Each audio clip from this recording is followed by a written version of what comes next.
Imagine a dress that keeps you warm without a fire. Victorian women wore tight corsets.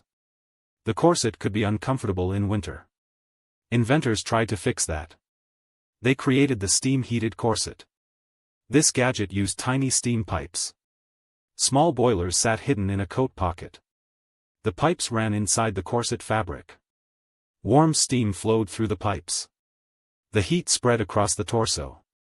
Workers operated a tiny hand pump. The pump pushed water into the boiler. The water boiled and became steam. The steam traveled into the corset. The wearer felt gentle heat. No more heavy blankets. No more standing by the fireplace.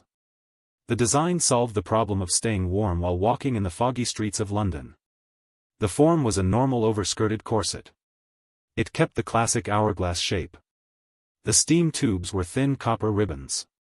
They stitched into the inner lining. The outside looked like any other dress. The function was to provide heat on demand. The wearer could turn a valve to stop the steam. The heat could be increased by pumping more water. The corset also had a safety valve. This stopped the pressure from getting too high. The aesthetic stayed very Victorian. Rich fabrics, lace trims, and dark colors covered the corset. The copper tubes peaked only at the seams. The steam gave a faint glow in candlelight.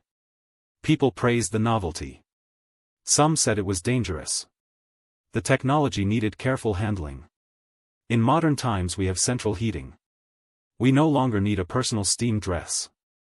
The steam-heated corset remains a curious relic. It shows how fashion tried to solve a comfort problem that no longer exists. It reminds us that technology can be stylish, too.